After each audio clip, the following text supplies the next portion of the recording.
আমার নাম অমিত। আমার বয়স ২৬। এই ঘটনা আজ থেকে ৬ বছর আগে। তখন আমার বয়স ছিল ২০। আমার পরিবারের সদস্য বলতে ছিল বাবা শ্যামল, এখন মৃত, মা শিকা, বয়স ৪০, ছোট বোন রিমি, বয়স ১৮। আমার বোনের চেহারা ঠিক মায়ের মতো, কিন্তু সে মায়ের থেকে একটু পাতলা। ৩ বছর হলেও রিমির বিয়ে হয়ে গেছে। তার স্বামীর নাম অরুণ, বয়স ২৫।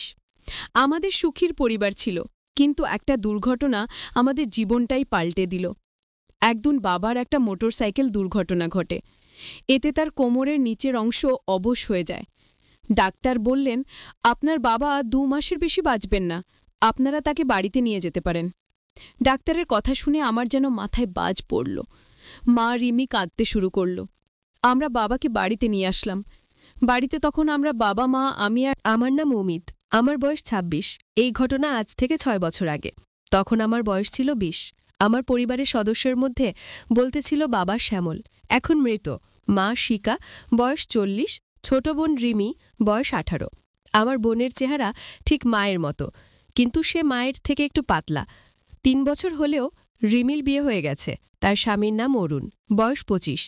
আমাদের সুখের পরিবার ছিল, কিন্তু একটা দুর্ঘটনা আমাদের জীবনটাই পাল্টে দিল। একদিন বাবার একটা মোটরসাইকেল দুর্ঘটনা ঘটে। এতে তার কোমরের নিচের অংশ অবশ হয়ে যায়। ডাক্তার বললেন, আপনার বাবা ২ মাসের বেশি বাঁচবেন না, আপনারা তাকে বাড়িতে নিয়ে যেতে পারেন। ডাক্তারের কথা শুনে আমার যেন মাথায় বাজ পড়ল।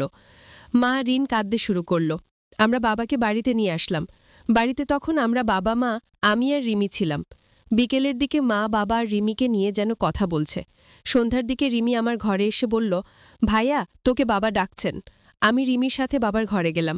বাবার ঘরে গিয়ে দেখি বাবা মা বসে আছে। আমাকে ডেকে বলল, অমিত, আসছিস? বস, তোর বাবা তোকে কিছু কথা বলবে। আর রিমি, তুই তোর ঘরে যা তো। রিমি মার কথা শুনে হেসে তার ঘরে যেতে যেতে মাকে বলল, অল দ্য বেস্ট মা। মা তার কথা শুনে লজ্জায় মাথা নিচু করে মিটমিট করে হাসতে লাগল। আমি তাদের এই ঘটনা দেখে অবাক হলাম। তখন বাবা আমার বলল, অমি, তুই আমার একটা কথা রাখবি? আমি তো আর বেশি দিন বাঁচব না, তাই তুই আমায় কথা দে, তুই তোর মা ও বোনের দায়িত্ব নিবি। তোর মা আর বোন যেন কোনো কিছুর অভাব না বোঝে, বিশেষ করে তোর মা। আমি চলে যাওয়ার পর সে একা হয়ে যাবে, তাই আমার অভাব তাকে কখনো বুঝতে দেবি না, কথা দে। বাবার কথা শুনে চোখে পানি এসে গেল। আমি বাবার হাত ধরে তাকে বললাম, আমি জানি এটা আমার দায়িত্ব, আমি কথা দিচ্ছি মায়ের কখনো থাকা খাওয়ার অভাব হবে না, আর রিমির পড়ার আর বিয়ের দায়িত্বও আমার। আমার কথা শুনে বাবার মুখে হাসি দেখতে পেলাম, আর সে বলল, সবই ঠিক আছে, কিন্তু আমি তোর উপর আরও বড় দায়িত্ব দিতে চাই। দেখ, তোর মৃত পথযাত্রী বাপকে হতাশ করিস না। শিখা, তোর মা এখন আমার জায়গা তোকে নিতে হবে। মানে এখন থেকে তুই শিকার ছেনের পাশাপাশি স্বামীরও দায়িত্ব পালন করবি। এমনকি আমি তো বেশি দিন বাঁচব না, আর শিকার জীবন অন্যর জন্য ফেলে যেতে পারি না। তাই আমি চাই এখন থেকে তুই এই বাড়ির পুরুষের দায়িত্ব পালন কর। তুই তোর মৃত পথযাত্রী বাপের কথা রাখবি। আমি বাবার কথায় কিছুই বুঝলাম না। তখন মা বলল, অমিত, আজ থেকে তোকে তোর বাবার জায়গা নিতে হবে। তুই কি চাস তোর মায়ের তার ছোট ছোট চাওয়া পাওয়াগুলো অন্য মানুষ পূরণ করুক? তুইও এখন বড় হয়েছিস, তোরও কিছু চাওয়া পাওয়া আছে, তাই তোর বাবা চায় আমরা স্বামী স্ত্রী হয়ে পাশ করি। শিকার কথায় বাবা হাসতে লাগলো। আমি তখন বললাম, এটা কিভাবে সম্ভব? আমি আর তুমি? না, এটা পাপ। বাবা আমার হাত শিকার হাতে দিল, আর শিখা আমায় পাপ্পি দিল। তখন বাবা বলল, সাবাস শিখা, তুমি অমিতকে সেই সুখ দেবে যে সুখ তুমি এতদিন আমাকে দিয়েছিলে। আমি চাই তোমরা আমার সামনে তোমাদের প্রথম মিলন করো। আমি বাবার কথা শুনে ভয় পেয়ে যাই। তখন বাবা আমার হাত শিখার হাতে শক্ত করে ধরে বলল, শিখা, আমার ছেলে তোমাকে খুব সুখে রাখবে। বাবার কথা শুনে মা আমার গালে পাপ্পি দিল। আমার মা খুব সাধারণ একজন মহিলা, কিন্তু খুব সুন্দরী। সে ৫ ফুট ৩ ইঞ্চি লম্বা, গায়ের রং ফর্সা। মোট কথা, সে আসলেই অনেক সুন্দর। আমার বাবা নিজেই আমাকে মাকে বিয়ের প্রস্তাব বলছেন।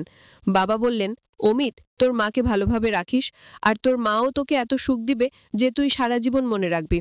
আমি বুঝতে পারলাম যে আমাকে বাবা তখন আমাদের দেখে বলল, সাব্বাস অমিত, আজই আমি তোদের বিয়ে দেব, আর আজই হবে তোদের বাসর রাত। আমি বাবার কথা শুনে অবাক হয়ে বললাম, বিয়ে? বাবা বললেন, কেন, কি সমস্যা? তুই কি শিখাকে বিয়ে করতে চাস না? আমি তখন শিখার দিকে তাকালাম। শিখা তখন হেসে বলল, শুধু বিয়ে কেন, আমি তোর বাচ্চার মাও হতে চাই। আমি শিখার কথা শুনে অবাক হয়ে বললাম, এসব কি বলছো? এটা অসম্ভব। শিখা তখন মন খারাপ করে বলল, কেন, কি সমস্যা? আমাকে ভালোবাসতে যখন তোর কোনো সমস্যা নেই, তাহলে আমাকে বিয়ে করে বাচ্চার মা বানাতে সমস্যা কোথায়? নাকি আমি বুড়ি পেয়ে গেছি বলে আমাকে পছন্দ হচ্ছে না? বলে শিখা কাঁদতে লাগলো। তখন আমি শিখাকে জড়িয়ে ধরে বললাম, কেঁদো না শিখা। কে বলেছে তুমি বুড়ি? তোমাকে দেখে মনে হয় তোমার বয়স মাত্র 21, আর তুমি যথেষ্ট সুন্দরী। তোমাকে যেই দেখবে সেই তোমাকে বিয়ে করতে চাইবে, এমনকি আমিও। আর বাচ্চা বিয়ে করলে তাতে আমার কোনো আপত্তি নেই, কিন্তু রিমি বা আমাদের আত্মীয়রা কি তা মেনে নেবে?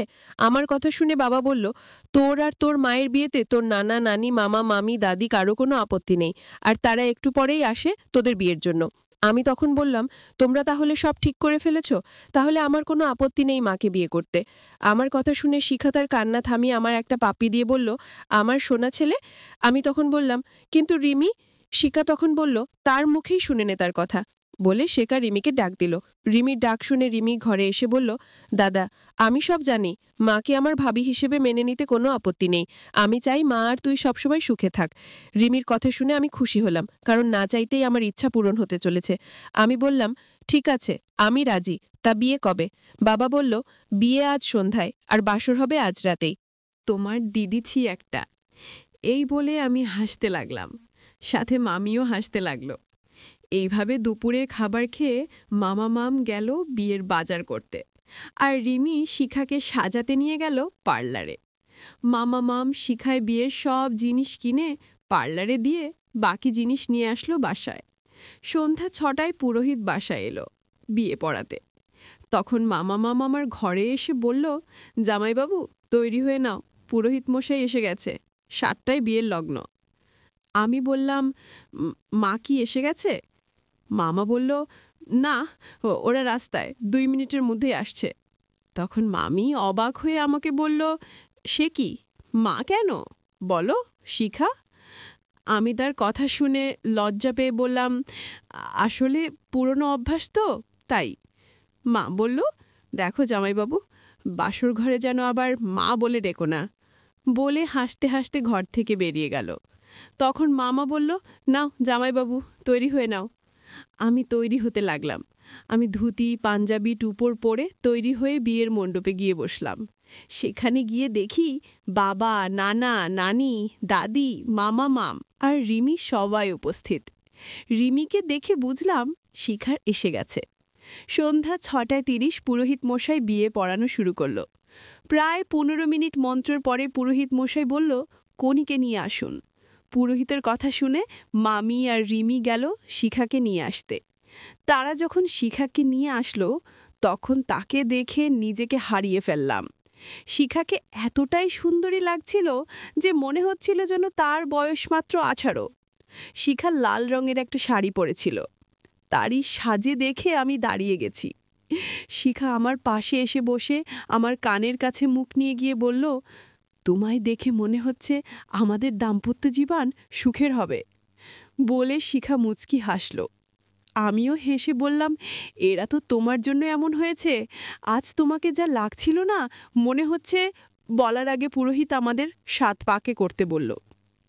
আমি তখন দাঁড়িয়ে শিখার হাত দিলাম। শিখা মুচকি হেসে আমার হাত ধরে দাঁড়ালো। তারপর পুরোহিত মন্ত্র পড়তে লাগলো, আর আমরা আগুনের চারিদিকে ঘুরতে লাগলাম। আর পরিবারের সবাই আমাদের ফুলের পাপড়ি ছেটাতে লাগলো। 7 পাকে ঘোরা শেষ করে আমরা আবার পুরোহিতের সামনে বসে গেলাম। আমরা একে অপরকে দেখছি আর মুচকে হাসছি। এদিকে পুরোহিত আরও কিছু মন্ত্র পড়ে আমাকে শিখার গলায় মঙ্গলসূত্র পরাতে বলল। মাম তখন আমাকে মঙ্গলসূত্রটা দিল, আর আমি তা শিখার গলায় পরিয়ে দিলাম। এবার পুরোহিত শিখাকে সিঁদুর পরিয়ে দিতে বলল।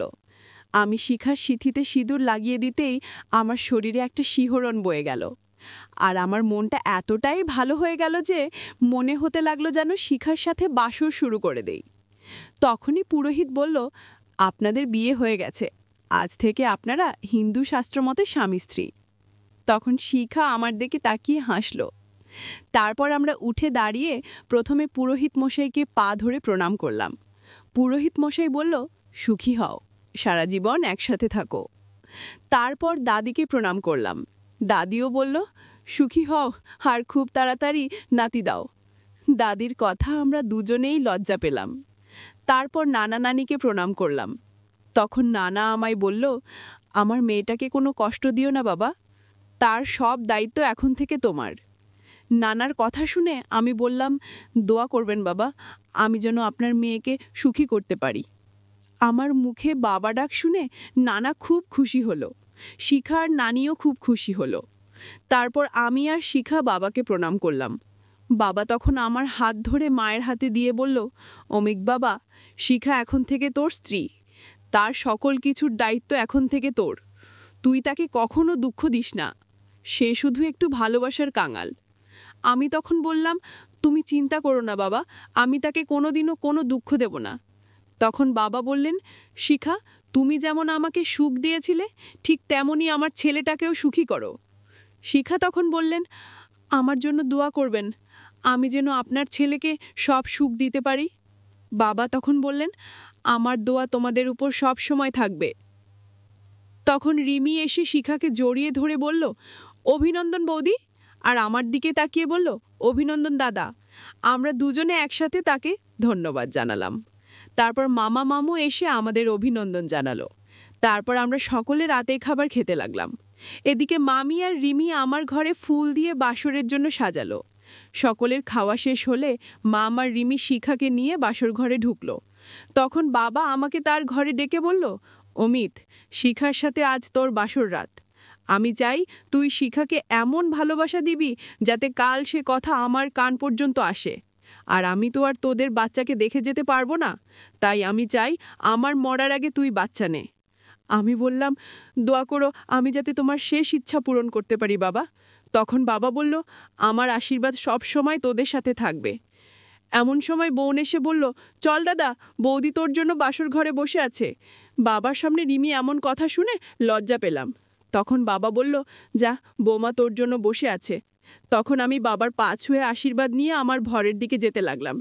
আমি আমার ঘরে ঢুকবো, এমন সময় মামি আর রিমি আমার পথ আগলে দাঁড়িয়ে বলল, জামাইবাবু, ঘরে ঢুকতে হলে আমাদের খুশি করতে হবে। আমি মামির কথার মানে বুঝতে পেরে পকেট থেকে 2000 টাকা বের করে তার হাতে দিলাম। টাকা পেয়ে মামি তখন বলল, এখন আপনি যেতে পারেন জামাইবাবু, আর হ্যাঁ, দিদিকে বেশি কষ্ট দেবেন না, বলে হাসতে হাসতে রিমিকে নিয়ে চলে গেল। আমিও হেসে আমার ঘরে ডুবে দরজা লাগিয়ে দিলাম। ঠিক তখনই শিখা এসে আমার পায়ে ধরতে লাগলো। আমি তখন তাকে তাড়াতাড়ি উঠিয়ে বুকের সাথে জড়িয়ে নিয়ে বললাম, কি করো শিখা, তোমার স্থান পায় না, তোমার স্থান আমার বুকে। আমার কথা শুনে শিখা মুচকি হেসে টেবিল থেকে এক গ্লাস জুস আমাকে দিয়ে বলল, অর্ধেক খেয়ে আমাকে দিন। আর হ্যাঁ, এখন থেকে আমাকে মা বলে ডাকবেন না, আমাকে আমার নাম ধরে ডাকবেন। আমি বললাম, ঠিক আছে আমার জান, আমার শিখা। আমি অর্ধেক জুস খেয়ে শিখাকে দিলাম। শিখা পুরোটা শেষ করে আমার সামনে মাথা নিচু করে দাঁড়িয়ে থাকলো। আমি বুঝতে পারলাম যে যা কিছু করতে হবে তা আমাকেই করতে হবে। শিখা হঠাৎ এসব হওয়ায় ভয় পেয়ে জড়িয়ে ধরল।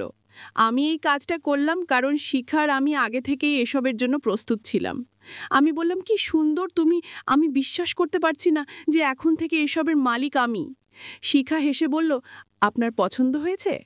আমি বললাম, হবে না, মনে হচ্ছে যেন অপ্সরা। শিখা, আমার জান, তোমার ভালো লাগছে তো? শিখা তখন আমার গালে একটা পাপি দিয়ে আর বলল, এত সুখ আমি আমার জীবনে প্রথম পেলাম।